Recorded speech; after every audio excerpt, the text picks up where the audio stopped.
Thank you so much, Rebecca, and welcome everyone to our webinar, Top 5 Mistakes Made During Energy Performance Contracts and How to Avoid Them. We're thrilled at the attendance today. And my name is Kendra McQuilton. I'm the CEO of the ECG Group. For anyone who's not familiar with our firm, we do serve as the engineers and architects on energy performance contracts only. So over probably about 15 years, we've developed a lot of expertise in these specific projects. So we're really happy to be here today. And I'm thrilled to have Joe Dragone and Greg Diefenbach with me to add a business official's perspective to everything we're going to go over. And I'd like to kind of turn it over to them to introduce themselves. Joe, would you like to go first? Sure. As most of you know, I am Joseph Dragone. I'm the current interim assistant superintendent for finance and operations in Amityville. Prior to this, I was the assistant superintendent in Roslyn School District. Prior to that, I was in Harborfield School District. And prior to that, I was in Rockville Center. And prior to that, I was in East Rockaway. And prior to that, I was with the dinosaurs out in the jungle. I have experience with energy performance contracts that has been both pleasant and disconcerting. So I'm looking forward to adding my perspective to this discussion. Thank you, Joe. Greg? Sure, it's a pleasure being here today, and I look forward to the presentation myself. I'm retired from as a school business administrator. I've been a school business administrator for 17 years. 10 years of that, 10 more years, I add that to that. I was at BOCES, 5 of which I was a state aid planner. And I spent about 3 years at the New York State Education Department as Ed Management Services. I was the person who basically was the regulator for school districts and BOCES. Just to name some school districts that I was in, I've been in Saratoga Springs City Schools, Middleburg Central Schools, Burnox Westerlo Central Schools, Voorheesville Central Schools. And just a little tidbit before I decided to get into this exciting environment.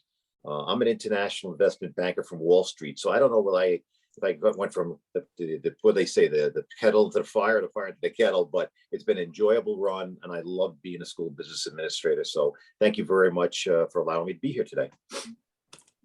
Thank you so much, both of you, for being here. So before we get into the mistakes, I wanted to share a quote with you. It's a powerful statistic that I think really underscores why does this topic matter? Why should it matter to schools and particularly business officials? And that is the EPA reports that our nation's school districts are spending $6 billion annually on just utilities alone. And of that, 30% is attributed to inefficient use. Now, this isn't to condemn school districts. You don't have the liberty of going out and getting all the greatest efficient technology whenever you want it. But it really shows you that if your utility budget is, say, $1 million a year, $300,000 of that is going toward older systems that aren't as efficient as they could be. And Joe, did you want to comment on that at all? Yeah, the thing that strikes me is that the way schools were designed has changed over the years. Many years ago, schools were designed as, in essence, ranch development, where they were spread out over large plots of land when land was available. More recently, they've been 2- or 3-story buildings. So in a 2- or 3-story building, you may have some opportunities for energy efficiency that you don't have in a ranch-style building. I know that it pains me every dollar I spend on utilities and transportation is the other one. Every dollar I spend on those two does not add 1 iota to the education of children, which is our primary purpose. So I'm distressed by this number. I didn't realize it was that much. $1.8 billion nationally is a lot of money that we could use to spend on kids. Well said, absolutely. There is good news. The concept of energy performance contracting, because it is so laser focused on going after the building systems that are generating that kind of waste, the old HVAC systems, the old lighting, on average will save your school district about 30% on your annual energy spend. So this is a really great opportunity for schools. It gives you a chance to actually make a very large dent in your budget. Energy is actually the second largest line item in school districts' budgets behind people, HR personnel.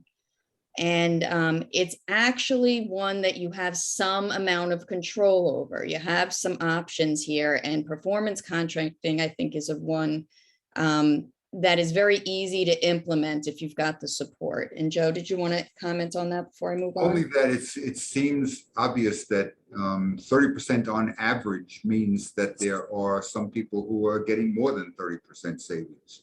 That's right. And it would be a shame to throw away that kind of money when we could be spending it on kids. Mm-hmm. Absolutely. We're even seeing up to 50%. We're seeing some districts going net zero based on solar incentives that are now available. So it's a really exciting time for performance contracts. For anyone who is not familiar with the concept, I just wanted to do a quick overview. And EPC, I'll call it for short, is very different from a traditional capital project. And it actually involves a partnership, a professional services partnership, not a low bid, not a contractor type relationship, but a partnership between your school district and what's called an ESCO, Energy Services Company. These are companies like Johnson Controls, Honeywell, Day Automation, Siemens, typically big companies. And it's important to have an advisor in between you and that entity. But these companies will come in, they'll respond to an RFP. Okay, again, not a bidding situation, an RFP. Audit your buildings, come up with a package of recommended upgrades that will save your district a certain amount per year. They will go on to build out the project in a turnkey manner and guarantee that if you move forward, you will in fact save the amount that they guaranteed. If you don't, they cut you a check for the difference rather. That's an overly simplified kind of definition of EPC, but that's generally how the concept works. So let me give an even simpler example. Sure. My wife and I inherited from her Aunt Grace a refrigerator that we had in our garage that we used to store excess food that we couldn't fit in our main refrigerator. Well, Aunt Grace's refrigerator was from the 1950s. And it became very clear to us that we could replace that refrigerator with a more efficient modern refrigerator. And over the space of the next 5 or 6 years, the money that we would have spent on the electricity for that refrigerator could be used to pay off the installments, the installment purchase on the refrigerator. That's the way I think about an EPC, that what we're looking at is the least efficient motors, refrigeration units, lighting, etc. in our district, and saying to a company, come on in, replace these, and as a result of lowering our energy costs, we'll pay back over the space of a period of time.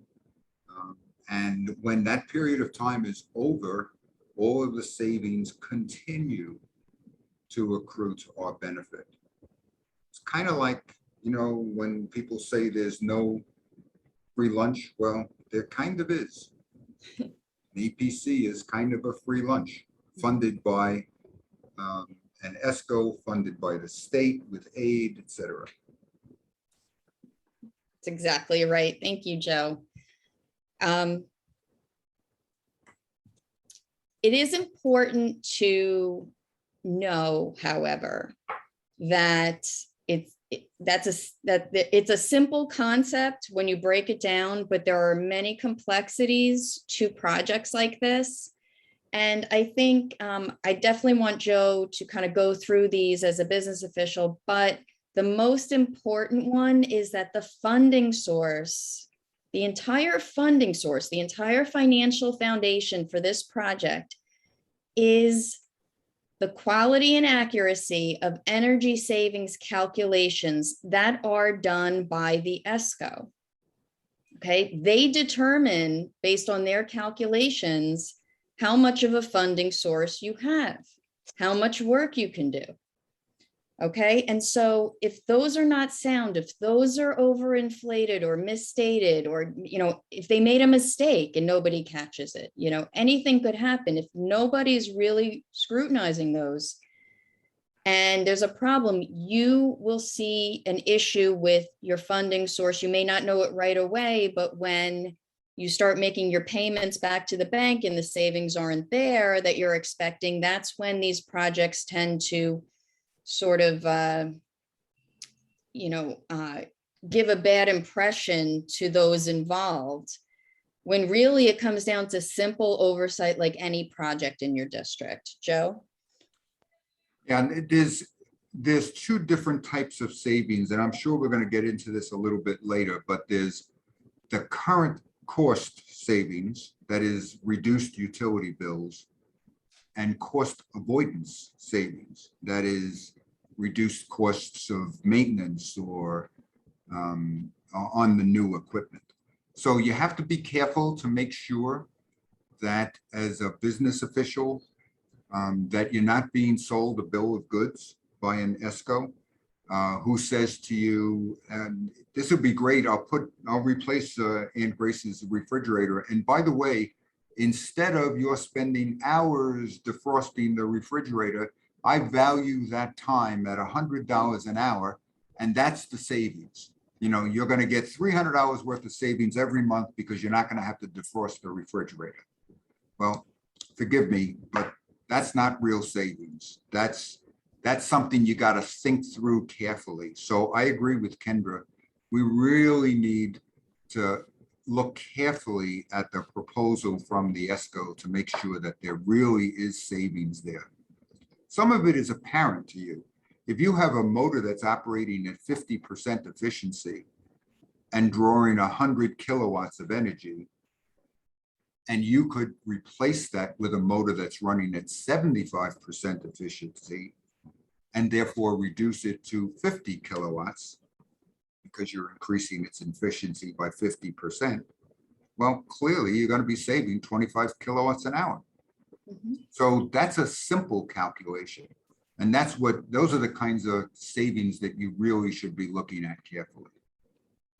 Thank Sorry, you. Kendra, I get into my engineer mode every once in a No, while. I love it. Keep it going.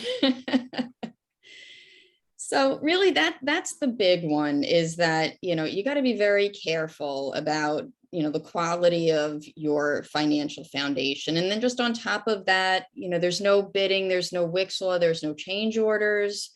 This is a turnkey contract. No voter approval is required. No out-of-pocket costs, no burden to taxpayers. But really, if you take nothing else away from this webinar, I really just want to leave you with this point, is that control is the key. Just like, again, like with any project, you wouldn't go out there and do a bond without your architect, in the middle, without your construction managers. You wouldn't deal directly with the low bidders, would you? And I'm not calling ESCOs low bidders here, but what I'm saying is you need the experts that are looking out for your interests in order to get the outcome that everybody wants. And that really brings me to mistake number one that we see, which is trying to sell the project alone or relying too much on the energy services company. So when you're interested in doing an EPC, and I do see this in many situations, typically you'll do one, maybe two in your career, right? Unless you're going to a bunch of different districts, because you only do one EPC in a given district once every 7 years, 10 years. You have to wait for technology to evolve. So there aren't a ton of people out there that have a lot of experience managing EPCs. So a lot of times what administrators will do is they don't know a lot about it, but they know they want to do a project. So they'll bring an energy services company in and to explain it to them, which is fine. But then maybe that company will do a preliminary assessment to kind of give you a sense of what your opportunity looks like. Sometimes I've even seen companies like this go to the board and explain the concept to them before an RFP is even issued. And that can have very negative unintended consequences for your procurement process. And being in this industry, I can tell you that for a fact that ESCOs, if it's a very small industry, if they get wind that any of their competitors have been out there in front of the board or in the district doing work ahead of the RFP, they're just not going to propose on your RFP. It's not worth it. Somebody's already got a leg up. They will, naturally assume. And that's going to hurt you because you're not going to have other proposals to compare your ultimate project with that ESCO too. You're not going to be able to cross-reference the findings that they have with others. And you're just also going to have less leverage overall over that ESCO when it comes to contract time if nobody else participated in your RFP process. So you really don't want to get into a situation like that. You got to be careful about your engagement with ESCOs early on in the process. And the other thing that I see is that school administrators kind of saying, okay, well, I'm just going to go out there and champion this myself. That can also have negative consequences. You have the best intentions. You want to do this project. You don't want to have to rely on an ESCO, but I'll just tell you from experience, the amount of questions that I get and my team gets at a board meeting when we present this concept. I mean, they're coming from all different directions. What if the ESCO goes out of business? What happens to the guarantee? What if we add a wing to the building? How do you reconcile the savings and the guaranteed amount? How are we going to measure the savings? On and on and on. You'd be amazed. And so you want to be ready with those answers, because what can happen is that if you're not, it already sounds too good to be true. The confidence that the community or your fellow administrators have in this and the ability of the district to shepherd it properly without the answers at the ready can really harm the long-term success of the opportunity. Joe, did you want to comment? Yeah, that's such a good point, Kendra, because there's a limited amount of political capital that we as business officials have in a school district. So putting ourselves in front of the board and making representations about an energy performance contract is using some of that political capital. Something goes wrong, it's you as the business official who made the mistake. So beyond all of the things that Kendra said, my colleagues need to think through whether or not they're willing to spend their own political capital on selling a project like this, or rely on professionals like Kendra or some other consultant to do the work and present it to the board and be the representative, so to speak. Thank you, Joe. Do you want to keep it going? Yeah, that's other than the fact that I've done this 3 times now, and I am looking forward. Twice I've done it with architectural firms, who of course have some of the expertise that Kendra is talking about, but they don't specialize in this work. So now I'm really looking forward to working with someone who's focus is on energy performance contracts and not energy performance contracts as a small piece of the business, which is what ECG does. Thank you, Joe. So the second mistake that I see a lot is using a generic RFP. Even if you have a consultant, the RFP is pretty much a boilerplate printout. Maybe you got it from, the NYSERDA website or somewhere else, or, a neighboring district. Even some of the RFPs that I've seen come from the attorneys lack the technical parameters that are so essential to getting a good response. And really, why is that a problem? Because these RFP responses will often result in meaningless proposals. So what does that mean? You put the RFP out, and if it does not make the ESCO physically audit the buildings, which many of them don't, they're more of an RFQ. But these are multi-million-dollar projects. So if you don't make them physically audit the buildings, if you don't give them the baseline energy usage year, that full data set, utility bills that you want them to base the project on, they're going to go off and figure out their own. And if you don't tell them what interest rate to use, they'll all use their own. And there's many others.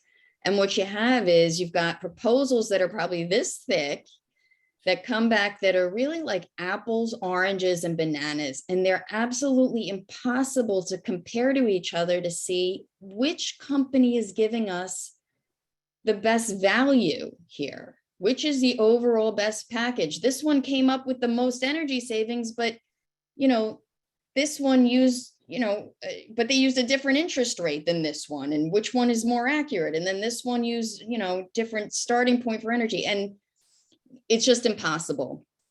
So that's the biggest issue with boilerplate RFPs. The other issue that unfortunately, is there when you do that is that ESCOs can see if there's a boilerplate RFP out there that it's clear the district, doesn't have expertise guiding them. Otherwise they wouldn't be putting something out that gave them this much latitude in their response. Basically no controls over how they needed to propose, so everything is uniform. And that's not the look you want to be projecting. That's not the image you want to be projecting when you're going out there into the marketplace looking for serious proposals from serious companies. You want to look like you're strong, in control right out of the gate. You know what you know what you also don't know, and you're putting your best foot forward to make sure that everybody is on notice that the district is going to hold everyone's feet to the fire and make sure you get the best project for the school district. Joe? So to give some very specific examples of what we're talking about here, I started the process with Kendra about a month and a half, 2 months ago, with them coming to the Board of Education and making the representations about what we want to do. For the past month and a half, Kendra's staff has been developing an RFP that we will be putting out on the street, I think pretty soon, but they've been working on this to make sure that my concerns are addressed in the RFP, that the district's specific concerns are addressed by the ESCOs, as opposed to, can you save us any money? We have roofs that we want to think about putting solar. What about the possibility of roofs that may be near the end of their life, et cetera, et cetera? And all of that has been built into the RFP that is going to be going out, as opposed to just a generic RFP that anybody could respond to. Thank you, Joe. So yeah, really, it's it's important if you're going to take the leap and do an EPC, really take the time to customize it, understand the technical parameters that will result in proposals that will allow you to easily choose a partner, not just based on qualifications. They're all qualified for the most part, but what are they actually going to give you and what are they going to bring to the district? The third mistake that I wanted to talk about is, taking the ESCO's energy savings claims at face value. So these are complicated. You shouldn't have to know how to decipher them and validate them as a school business official, but it's important that somebody on your team does. Okay, somebody has to be checking these calculations to make sure that nobody's pushing the envelope too far. It's important to know that ESCOs are typically incentivized to build a bigger project because they get paid a percentage. Okay, and so, and it's their calculations that are going to influence the size of the project up or down. Again, this is in the winner typically of an RFP contest is not the lowest responsible bidder like we're used to in a regular project. It's the biggest responsible project because the ESCO, assuming everything's been done responsibly and fairly and reasonably, the ESCO that builds the biggest project found the most savings. They dug in the most. They had the most ingenuity. They really, found the most benefit for the school district. They make more money, but you get more savings. It's a win-win. But if they're not done properly, that puts your district at risk. And you really need to know that when you're moving through a project like this, are the calculations, is the financial foundation sound? Okay. Kendra, we had a quick question.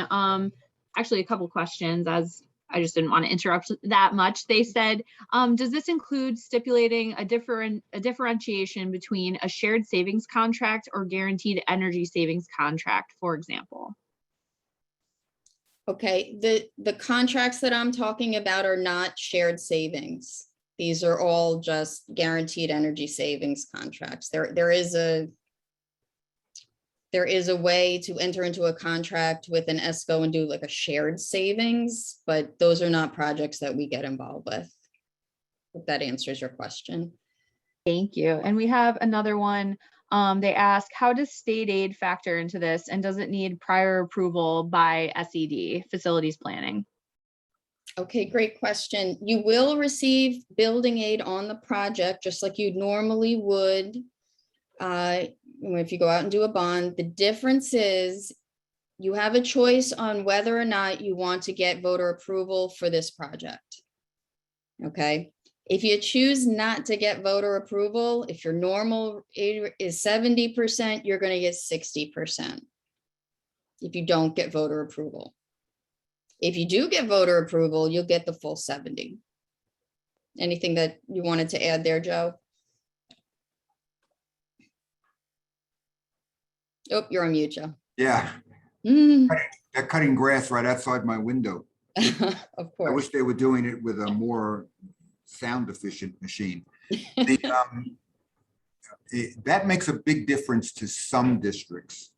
For example, in Rockville Center, when we did a capital project, or in Roslyn, the only aid we were going to get was the 10% incentive aid, and that was only if the voters approved the project.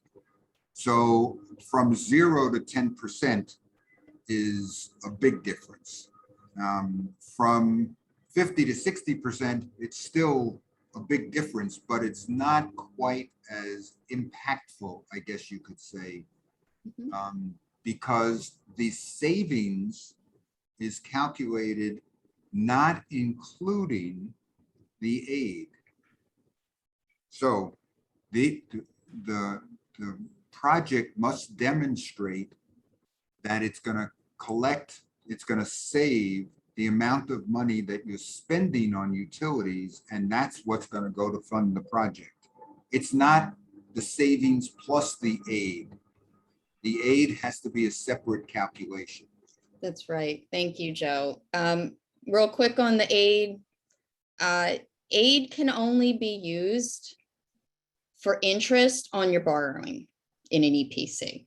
And the reason for that is that the state does not want you taking a lot of building aid and propping up a project that doesn't really pay for itself in 18 years, which is the statute, with a lot of, because you have a lot of building aid. So what happens is the building aid gets applied to your interest. Once that interest is satisfied, the rest of the aid comes out as positive cash flow.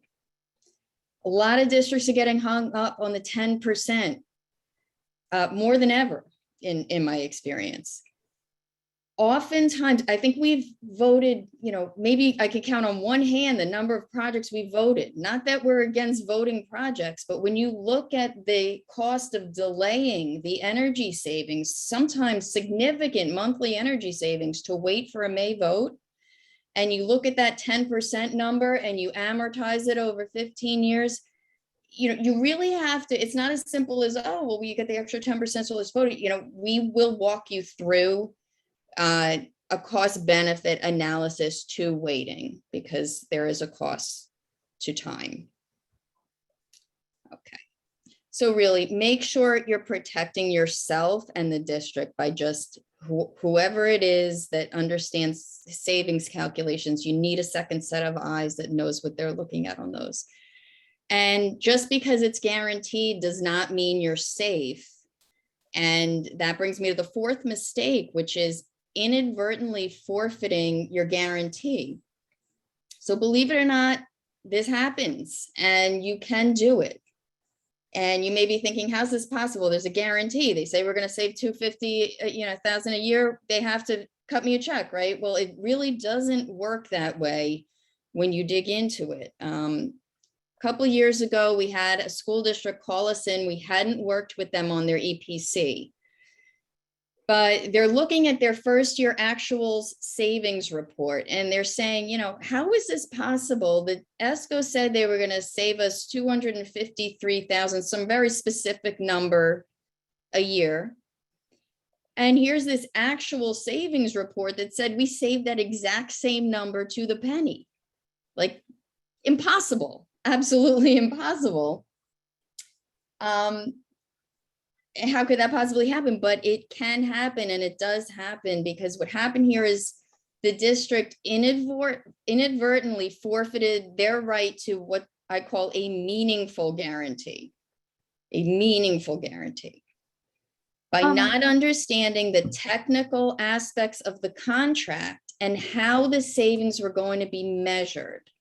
There are many different protocols that are outlined in your contract based on the scope of work about how the individual items that the ESCO installs are going to be measured. And in this case, they used a straight option A stipulated approach, which essentially is we're going to replace X systems with Y systems. You're going to get Z savings. We're going to shake hands, and that's the end of it. Nobody's measuring anything anymore.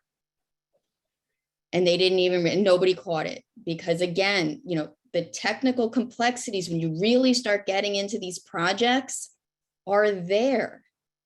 And the ESCOs know, you get that contract, that initial contract from an ESCO, it's going to be completely in their favor. No, nothing against that. Every company would do such a thing, but it's incumbent on you, is what I'm saying, to make sure you have the right expertise on your side of the table to counterbalance that lack of knowledge on your team.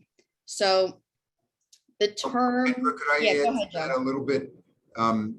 That was when I first introduced myself, I said that I had, some good experiences and bad experiences. Actually, just one bad experience, because one of the projects that I worked on was calculated exactly that way.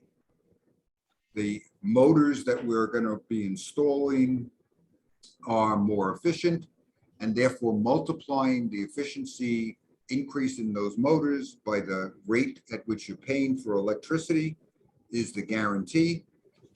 Clearly, you're using the new motors. Clearly, the rate that you're paying for electricity is the same, if not higher. So therefore, we're done. We're finished. And the architect allowed that to be in the agreement. Unfortunately, what they also put into the agreement is, and by the way, you must contract with us to service all of the equipment. So not only were we not getting the savings, but we were paying them for not getting the savings. So those are some of the things that you need to really look at carefully as to how that guarantee is calculated. Thank you, Joe. Kendra, I also wanted to add, we had one question, actually two. I'll just read them both quick. They say, is there an a deduct for a BOCES if they do not go out for a vote? And the second question is, can you share ESCOs to avoid? But I'm thinking maybe we'll not touch on that second one, so we'll just touch on the first one. Is there an a deduct for BOCES if they do not go out for a vote? You would get 0 at a BOCES. And then as far, I just want to say on the ESCO front that in my experience, they're all fine companies. They're all capable, great companies. It's just a matter of, the expectations you set of everybody on the project team and knowing which ESCO is right for you, right? They all have their different personalities. Some are more conservative, some are more aggressive. You may want somebody who's more aggressive. You may say, this is my one shot at getting capital done and, go for it. You may want a more stringent guarantee methodology. Some are good for that. Some others aren't as great at doing that. And so really it comes down to what's your situation? What are your goals for the project and who's going to best be able to deliver that for you? Kendra, if I could just jump in right Sure. now, so I make sure I'm not asleep over here. I'm just making a mention of the BOCES because that's one of my strengths too, is people may not realize whether it be what we're talking about today or anything. BOCES does not get state aid.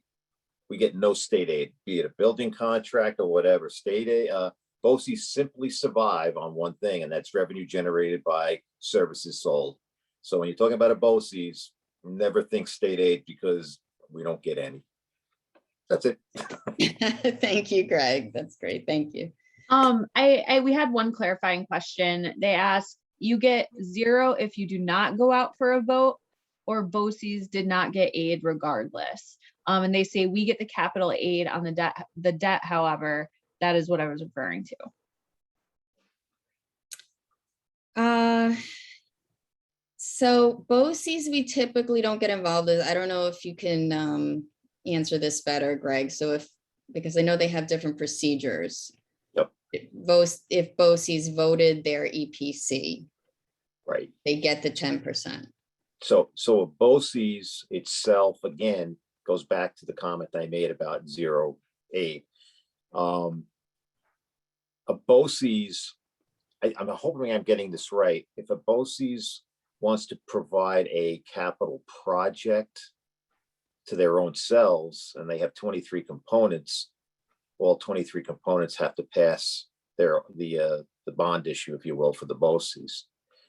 BOCES, especially in this day and age, because I've just gone through one before I retired last year, we didn't do it that way.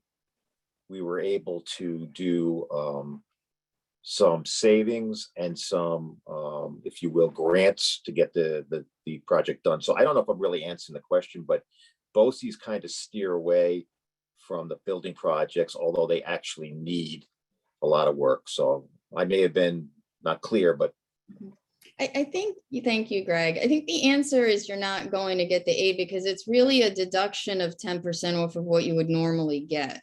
right. Yeah. Right. So if you start with 0, you can't go any lower than that. You're not going to get any. And in that case, you can still do a project, but savings has to cover the interest that the aid would have normally covered. So the project shrinks. Mhm. because you can't use as much savings for capital improvement because you have to allocate it for the interest. Correct.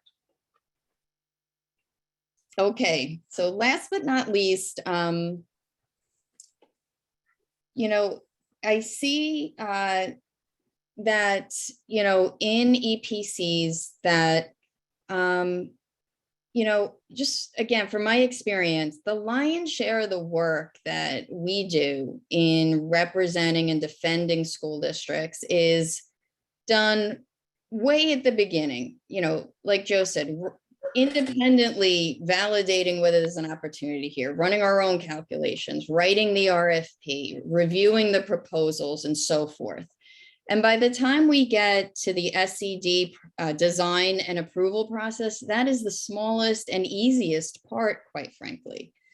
But I think that because maybe there's not a lot of expertise throughout the state, or for whatever reason, you find districts that are automatically leaning on their architect to guide them through the project. Now, I don't want to disparage architects. I'm friends with them. They do incredible work, and I want to be really careful because I'm not trying to say anything bad about architects. What I'm here to do, though, is to inform you of what I see in this niche industry and what I see districts experience. And when you're embarking on an EPC, it's not just a capital project, as I hope we've outlined today, that's funded a different way. And just because there's an SED component doesn't mean you don't need, really rigorous and vigorous defense throughout the entire initiative. Joe, would you like to kind of take it from here on this one?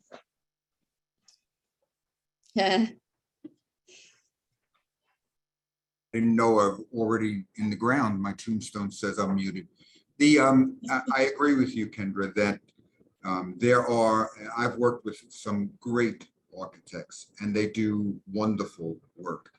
And many of them have great MEP divisions as well. So there's not a problem with using an architect, other than the fact that their focus is on more than just energy performance contracts. So I'm finding in the experience that I'm having so far with ECG that the fact that they're concentrated in this area, that this is what they're focused on, is very helpful to me. I don't need to have the architect go back to the office and speak to the expert in a particular area. I'm talking to the expert as I'm working. So that's the advantage to using a firm like ECG as opposed to an architect. The project, as Kendra said, the project still needs to go through the SED planning process. We still have to have an engineer's seal on the documents that are sent up to SED, but we don't need to necessarily use an architectural firm to do that. We can have a professional engineer do it. Thank you, Joe. I really like to relate it to, an analogy. If you need heart surgery, are you calling in your general practitioner or some other specialist, or are you calling in your heart surgeon? And do you want your doctor to have done 5 surgeries or 100? And it's not meant to be self-serving, but the fact is that you're going up against ESCOs who are experts, stone cold experts in what they're offering you. And it's complicated, and they know that it is. They know there's lots of different ways to, perhaps take advantage. Ken, I really don't want to say that because you have a great partnership with ESCOs, but when you're out there on your own, it's the nature of the beast that, you have to have a strong defense, just like if you're going on trial for yourself. You're going to defend yourself, or you're going to call in some guy who doesn't do that, type of case day in and day out, that kind of, legal expertise. This is what you need to think about when you're embarking on this, to start off strong, to make sure that, you're going to have a project that has the best possible chance at success. And so really that's what our goal was today, to kind of share and shed some light on this information. I don't think there is enough information out there on EPCs. So really that's what we're looking to do here, is just to start spreading the word about, they're great. And I hope I didn't scare anyone today away from EPCs, because they're fantastic. But, you got to make sure that, you've got your protection in place. So just in summary, I'd like to wrap up by focusing just on the solutions. On this slide, engage an expert. We've gone through that, the importance of that. Use a customized RFP. You'll get less competition. You'll get, ESCOs that maybe don't have your interests at heart. When you put out a boilerplate RFP, don't subject yourself to that. Involve technical experts to validate the ESCO's calculations. That's a very important thing for your financial foundation of the project. And finally, make sure that your owner's representative is experienced with EPC contracts, not just an architect that has, maybe a general energy consultant on staff. Even general energy consulting doesn't quite fit the bill, because what works in the general energy savings world doesn't necessarily work in EPCs. There's a guarantee involved. There's a turnkey approach here. There are state statutes that are very specific to what can and can't be done. These all impact what the ESCO should and shouldn't be allowed to do. And when someone comes in cold and starts telling the ESCO what to do, who doesn't really understand EPCs, that can cause a lot of problems for you as well. So, yeah, go ahead. Let me just add one point to that. You bit your tongue a little bit when you said you don't want to say that they're taking advantage, talking about the ESCOs. But let's be real. ESCOs are in the business to make money. ECG is in the business to make money. Architects are in the business to make money. They're not doing this because they love to work 12 hours a day and don't want to get paid. So what you really need to think about is the only nonprofit in this whole thing is the school district. That's not our objective, to make money. Our objective is to save money. So you really have to think through making sure that you don't give the advantage to a profit-making organization by not being very specific about what you want and need. And that's where ECG can help you in making sure that they translate your wants and needs into a proposal that the ESCO has to respond to. Thank So you, don't bite your tongue, Kendra. Joe.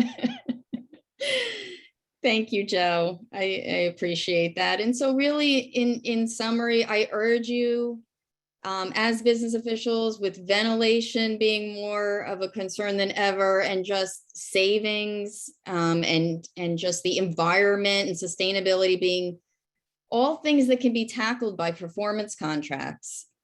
Take a look at it at your district. It shouldn't cost you anything to get a sense of what your opportunity is. But get the right team in place. And if you do that, I can assure you that you will have a project that's transparent, that's full of value. It's got zero or a little risk, because everything's being looked at and taken care of, and it'll be a project that your whole community will be proud of. So thank you so much, everyone. Any closing remarks, Greg or Joe? And then I think we'll open it up for questions. No, I'm good. I think that I saw one question come across Rebecca's desk. Yeah, so we did have one that was a follow-up to the BOCES question we had earlier. So they say the 10% is only, they're asking if the 10% is only related to building aid and not capital aid. In my world, I'm talking about building aid when you're embarking specifically on an EPC. There's very, very specific rules about how building aid can be determined and applied in this project. So as far as EPCs, that's the extent of my knowledge there. I think that capital aid, I don't know where the questioner is coming from, but I think that capital aid refers to the aid that a school district gets as a result of making a contribution to the capital projects that a BOCES is doing. Because the BOCES has three components of their budget. They have the program component, the administrative component, and a capital, the lease purchase, the lease of stuff. And I think that school districts get aid on some of those capital expenditures that BOCES makes, but that the school districts are paying for. Is that right, Greg? I agree 100%. I agree. Any other questions?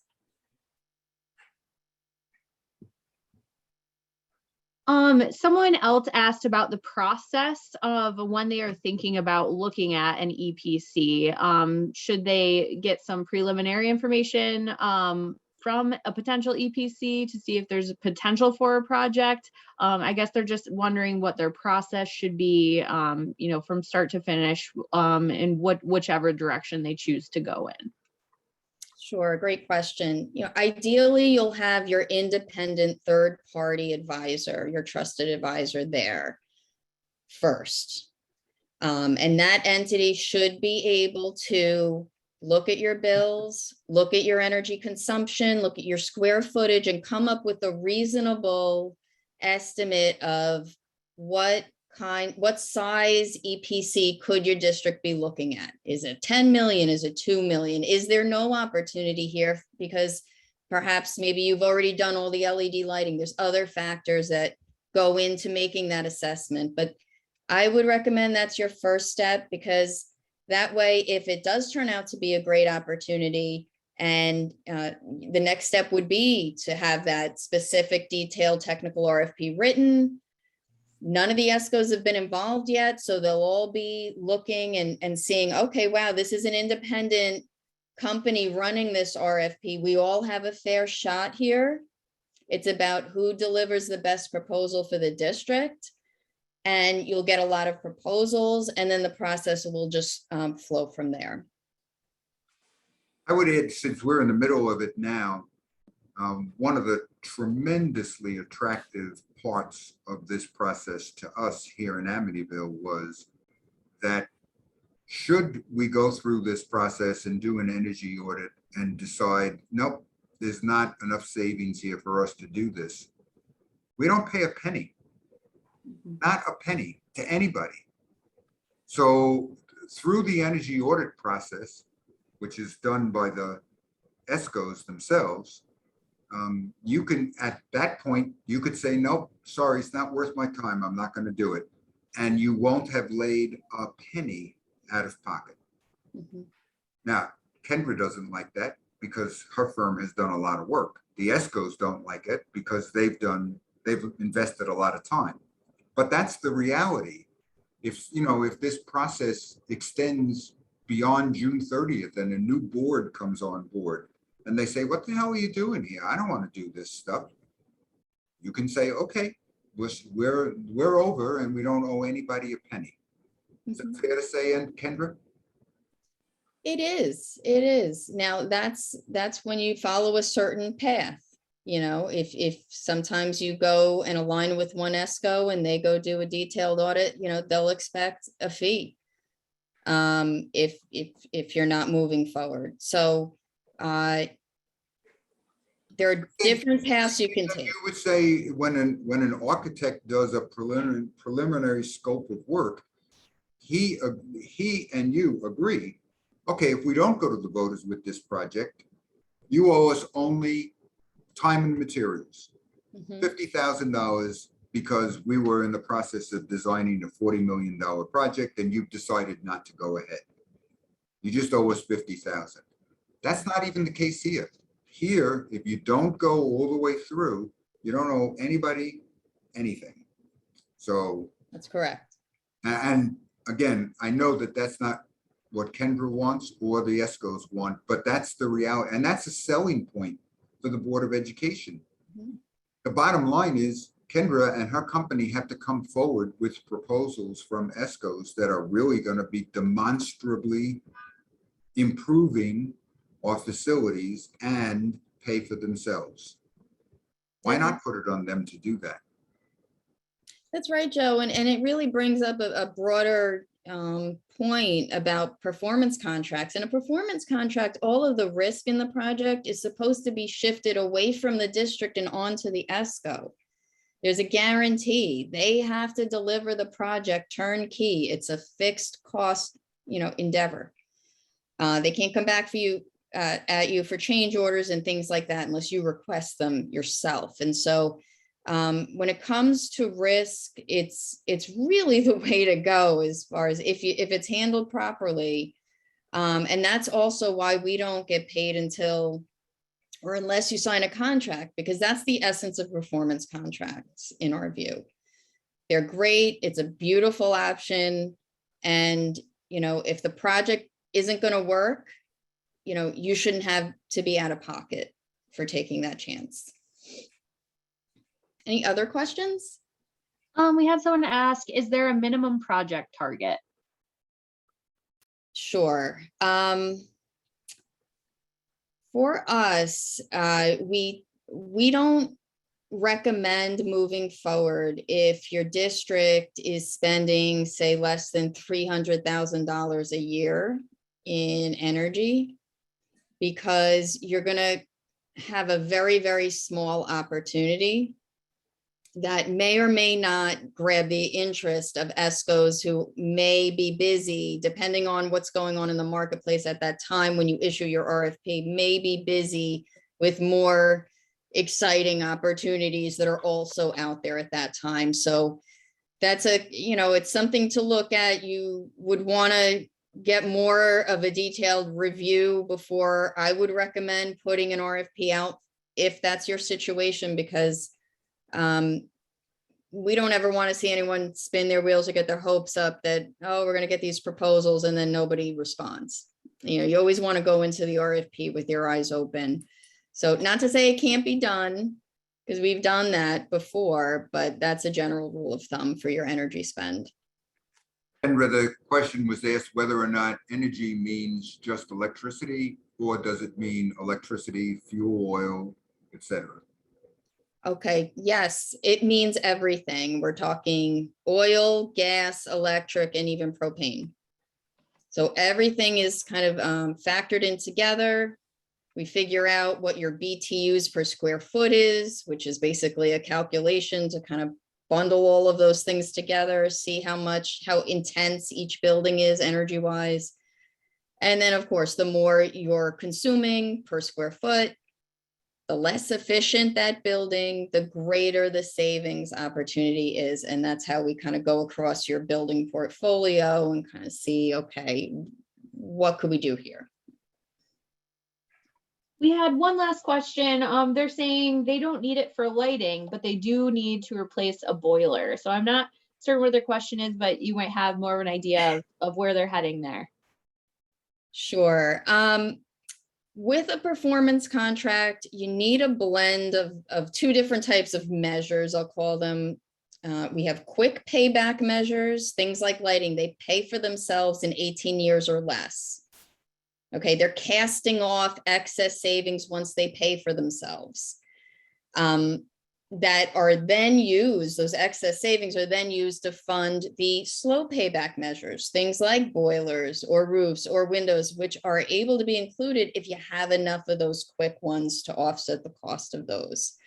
So the short answer is, if you don't have things like lighting, or maybe some HVAC, not extensive HVAC replacement, but some tweaking, some commissioning that can generate some quick savings, you're not going to be able to fund a boiler, because a boiler is a 30 or 50-year payback, because the upfront cost of replacing the boiler is so much compared to what it saves on an annual basis. And the state requires that the aggregate, the overall project pay for itself in 18 years or less. So it's an average of all the different scope items and their payback periods. I always say take a look anyway, but if you've already upgraded to LED, that's a big hit to a project opportunity. If you haven't upgraded to LED, you're sitting on a gold mine of funding for things you need to. Jeff? We did with Kendra 7 years ago. We went to T8 bulbs and new ballasts, and we're now looking at doing LED lighting because the technology has improved so dramatically that we could increase the savings that we're already generating from 7 years ago that we're still paying for, you know, through reduced electric bills. That's right. Awesome. Well, thank you so much, Kendra. Thank you, Greg, and thank you, Joe, for hopping on the line too. We really appreciate you putting this presentation together, and it's been nice working with you. If anyone has any more questions, feel free to reach out to me, and I'll connect you with Kendra or Greg or Joe, whoever you might need. So with that, I think I don't see any more questions. We've got lots of thank yous in the chat. And with that, I think we can sign off, and I will see you all at the next one. So thanks, everyone. Okay, thank you. Thank you very much. Bye-bye. Bye-bye now.